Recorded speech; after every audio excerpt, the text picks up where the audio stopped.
Hey, feeling good, like I should. When in dark, I walk around the neighborhood. Bismillahirrahmanirrahim. Assalamualaikum warahmatullahi wabarakatuh. Teman-teman Smiters yang semoga Allah selalu melindungi teman-teman. Bagaimana kabarnya? Semoga teman-teman dalam keadaan sehat walafiat dan keluarga teman-teman juga seperti itu. Baik, kita akan melanjutkan pertemuan kita selanjutnya. Sebelumnya Bu Yuli berterima kasih kepada teman-teman yang sudah mengumpulkan tugas sesuai dengan waktunya. Terima kasih banyak atas usaha teman-teman menjalankan learning from home ini dengan sangat baik. Seperti itu. Jadi hari ini Bula akan menjelaskan kembali tentang gelombang stasioner. Jadi ini merupakan subbab terakhir setelah gelombang berjalan yang kemarin kita sudah mempelajarinya. Sekarang itu adalah gelombang stasioner. Nah, jadi nanti teman-teman akan melihat video ini full untuk mempelajari gelombang stasioner. Silakan menikmati videonya. Gelombang stasioner.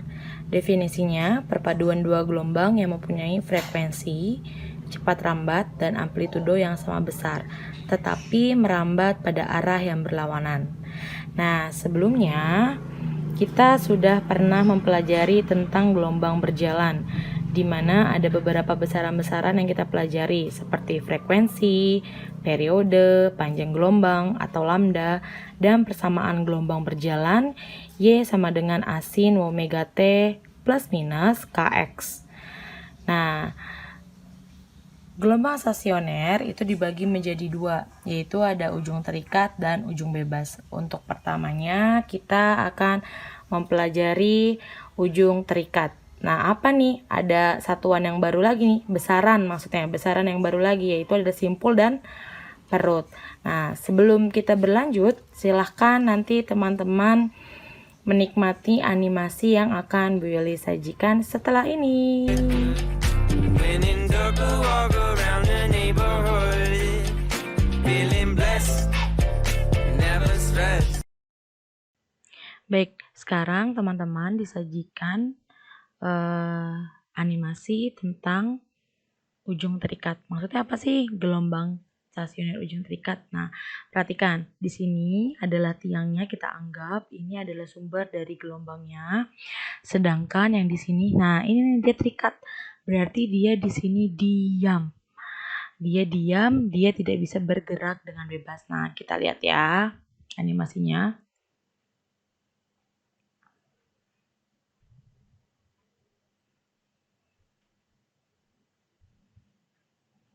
Bikin slow motion dulu. Setelah itu diosilasi dan ya, lihat pergerakannya. Lihat pergerakannya di sini.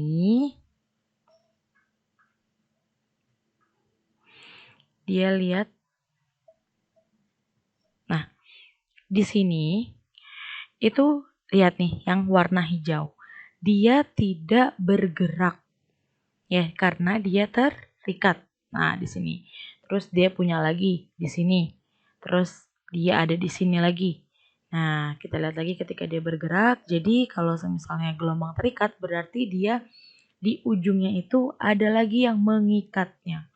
Ada lagi yang mengikatnya. Jadi, si warna hijau ini dia tidak akan kemana-mana. Jadi, mempunyai simpul yang pertama kali ada di gelombang stasioner ujung terikat. Nah, lebih jelasnya nanti akan digambarkan. Seperti itu ya, teman-teman. Baik, setelah teman-teman sudah melihat animasi ujung terikat, yang harus teman-teman ingat bahwa kalau ujung terikat, dia dimulai dari simpul. Nah, lihat, yang pertama itu dia dimulai dari simpul. Nah, simpul yang pertama di dekat dengan penyanggahnya ini adalah simpul pertama. Sedangkan yang menggembung seperti ini, dia ke atas itu adalah perut pertama. Nah, berarti yang ini simpul kedua, Yang ini simpul ketiga, ini simpul keempat, ini simpul kelima sampai dengan simpul berikutnya. Sama, perutnya juga kayak gitu. Di sini ada perut pertama, perut kedua, perut ketiga, perut keempat, dan seterusnya. Seperti itu. Ingat, poinnya adalah ujung terikat pasti diawali dari simpul. Oke, sekarang kita ke persamaannya ya. Tidak jauh beda dari persamaan gelombang berjalan. Y sama dengan 2A sin kx cos omega t. Ingat, A-nya adalah amplitudo, terus K-nya adalah tetapan atau bilangan gelombang, sedangkan X-nya adalah jarak, omega adalah frekuensi sudut, yang T adalah waktu. Nah, ini adalah persamaan dari gelombang stasioner ujung terikat. Harus diingat 2A sin kx cos omega t.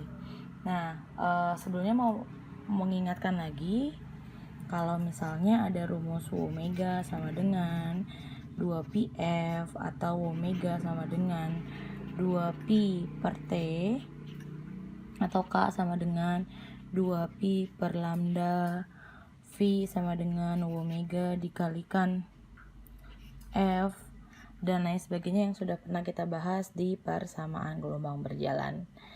Nah, diingat-ingat persamaannya. Baik, sekarang kita ke contoh soal. Suatu gelombang memiliki persamaan YP sama dengan 8 cos 200 pt sin 0,2 pi x. X dan Y dalam cm dan T dalam second. Tentukan cepat rambat, letak simpul kedua, letak perut ketiga. Nah, seperti yang pernah belajarkan, kita tuliskan dulu persamaannya. Berarti ini adalah 2A cos omega T terus sin kx. Nah, ini setelah kita samakan dengan persamaannya, sekarang kita tuliskan diketahuinya seperti biasa. Berarti 2A-nya atau 2 kali amplitudonya adalah 8 cm. Omeganya sama dengan 200 pi. K-nya sama dengan 0,2 pi. Nah, udah itu saja yang diberi tahu. Nah, ditanyanya ada cepat rambat gelombang, letak simpul kedua, sama letak perut ketiga. Nah, langsung kita jawab yang A dulu ya. V sama dengan omega per K. Jadi ini ada satuan baru lagi, yaitu adalah V sama dengan omega per K. Nah, omeganya berapa tadi? 200 pi. 200 pi per K-nya 0,2 pi. Ini kita hapus ya, habis jadinya tinggal 2 kali 10 pangkat 2 per 2 kali 10 pangkat min 1 sama dengan 1000. Satuannya apa? Karena di sininya dia bilang dalam cm,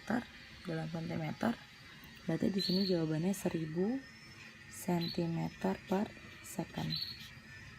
Ini untuk jawaban yang A. Sekarang kita mengerjakan yang letak simpul kedua. Yang B dulu ya, kita menjawab yang B. Oke, perhatikan dengan baik teman-teman.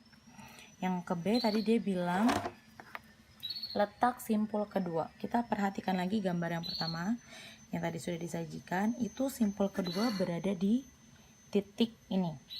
Nah, berarti di sini ada berapa gelombang nih? Masih ingat kan kalau misalnya satu gelombang itu dikatakan satu gelombang dari titik sebelah sini, dari simpul pertama sampai simpul ketiga itu merupakan satu gelombang. Nah, berarti kalau misalnya sampai titik simpul kedua, hanya sampai titik simpul kedua, berarti ini hanya ada setengah gelombang. Nah, berarti simpul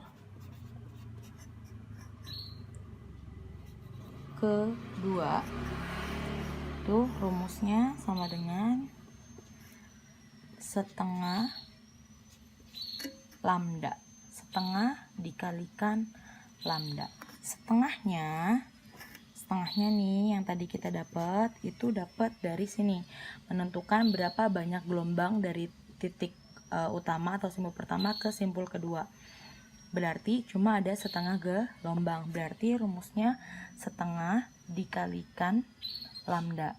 Nah, kalau misalnya nih ditanyanya itu di simpul ketiga. Nah, di simpul ketiga berarti ada berapa gelombang? Kita hitung. 1. Nah, berarti di sini simpul ketiga itu sama dengan lambdanya. Nah, semoga teman-teman mengerti. Kita lanjutkan. Setengah dikalikan lambda. Lambda itu panjang gelombang. Ingat kalau misalnya panjang gelombang itu rumusnya K sama dengan 2pi per lambda. Tadi yang udah kita ketahui K-nya bernilai 0,2pi, berarti lambda sama dengan 2pi per K. Nah, 2pi per 0,2pi. Ini kita coret ya. Jadinya hasilnya 10 cm. Nah, lambdanya adalah 10 cm. Berarti kalau simpulnya adalah setengah lambda, setengah dikali 10 sama dengan 5 cm. Jadi letak simpul kedua adalah 10 cm. Nah, seperti itu ya teman-teman. When in dark, I walk around the neighborhood, feeling blessed, never stressed. Baik, sekarang kita akan mengerjakan yang C, letak perut ketiga. Jadi sama dengan mencari simpul, kita tinggal menghitung saja ada berapa banyak gelombang dari letak perut ketiga. Kita lihat perut ketiga ada di sini ya. Nah, di sini teman-teman, kita hitung. Berarti kalau dari ujung 1 gelombang ditambah 1/4. Ingat, posisinya bukan seperti simpul kalau perut, dia ada di atas. Berarti kalau hanya seperti ini saja, itu dianggapnya 1/4. Gitu, berarti dari sini kita ulangi lagi. 1 gelombang 1/4. Berarti 1/4 gelombang. Atau ini 1/4 gelombang. Atau bisa kita tulis ya, jadinya 5/4 dikalikan lambda. Nah, lambdanya sama, nilainya 10 cm. Berarti 5/4 dikali 10 sama dengan 50/4. Jadinya 12,5 cm. Nah, cukup mudah kan mengerjakannya, tinggal melihat saja ada berapa gelombang dari perut atau simpul yang ingin kita cari. Seperti itu. Nah, setelah ini akan dijelaskan bagaimana perumusannya. Jadi kalau yang tadi yang sudah boleh jelaskan itu dari gambar. Nah, kalau yang selanjutnya itu dari rumusnya, persamaan simpul dan perut dari ujung terikat. Every day can be a better day despite the challenge. All you gotta do is leave it better than you found it. It's gonna get difficult to stand, but hold your balance. Baik, sekarang kita menggunakan rumus. Nah, ingat, menentukan letak simpul pada ujung terikat, rumusnya X sama dengan 2N, 1/4 dikalikan lambda. X merupakan jarak simpulnya, N dimulai dari 0, 1, 2, 3. Nah, ini yang harus teman-teman perhatikan kalau menggunakan rumus. Nah, 0 berarti dari sini. Titik simpul yang pertama kita sebut 0, simpul kedua kita sebut 1, simpul ketiga kita sebut 2. Karena N-nya itu dimulai dari 0. Nah, sekarang kita coba. Masih soal yang sama ya. Tadi, letak simpul kedua. Kita pakai rumusnya X sama dengan 2N 1/4 lambda. Jadi lambdanya 10 cm ya, yang sudah kita cari tadi di video sebelumnya. berarti 2 dikali N. Lihat, simpul kedua. Ingat, N-nya dimulai dari 0. Nah, simpul pertama itu dia bernilai 0. Simpul kedua dia bernilai 1. Nih, bernilai 1. Berarti N-nya kita tulis 2 dikali 1 dikali 1/4 dikalikan lambdanya 10 cm. Ingat ya, N-nya kalau simpul di ujung terikat dimulai dari 0. Jadi simpul pertama 0, simpul kedua itu 1. Gitu. Nah, 2 dikali 1/4 dikali 10.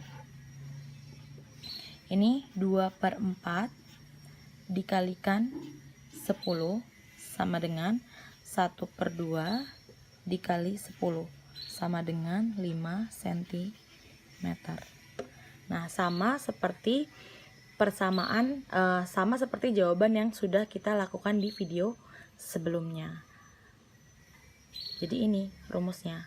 Everyone falls down sometime, but you just gotta know it'll all be fine. It's okay. Baik, sekarang menentukan letak perut pada ujung terikat.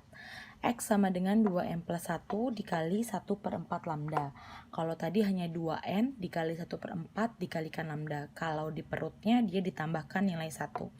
Sama ya, N-nya dimulai dari 0. Ingat, kalau misalnya ujung terikat itu N-nya dimulai dari 0. Nah, jadi kalau di stasioner pasti N-nya dimulai dari 0 baik di ujung terikat ataupun di ujung bebas.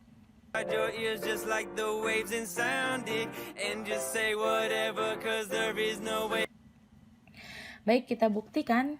Masih soal yang sama, letak perut ketiga. X sama dengan 2N tambah 1 dikali 1/4 lambda. Oke, letak perut ketiga. Letak perut ketiga. Nah, ini perut pertama, kedua, dan ketiga. Perut pertama itu 0. Perut kedua adalah 1. Perut ketiga adalah 2. Berarti N-nya 2. 2 dikali 2 ditambah 1 dikali 1/4 lambda. 2 kali 2, 4 tambah 1 kali 1/4 lambda. Berarti ini 5 dikali 1/4 lambda sama dengan 5/4 lambda. Sama ya, kayak persamaan yang tadi bahwa ada 5/4 lambda. Baru kita masukkan nilainya 5/4 dikalikan 10 kalikan 10. Nih ke sini 2,5, sini 12,5 cm. Nah, ini jawabannya sama seperti yang tadi kita lakukan melalui gambar. Nah, rumus-rumus seperti ini yang tadi letak perut dan juga letak simpul biasanya dipergunakan kalau letak simpulnya itu sudah sangat banyak, sehingga kita nggak bisa menggambarkannya lagi, terlalu panjang digambarkan. Kalau masih letak simpul kedua sampai kelima itu masih bisa kita gambar, tetapi kalau semisalnya sudah letak simpul atau perut yang ke-20 sampai 30 bahkan 100 itu menggunakan rumus matematis yang seperti ini. Seperti itu, teman-teman. Semoga teman-teman dapat mengerti. Kalau ada yang dipertanyakan atau ada yang dibingungkan, silakan ditanyakan. Terima kasih. Falls down sometime, but you just gotta know it'll all be fine. It's okay. It's okay. It's okay. Hey, feeling good, like I should. When in dark, walk around the neighborhood.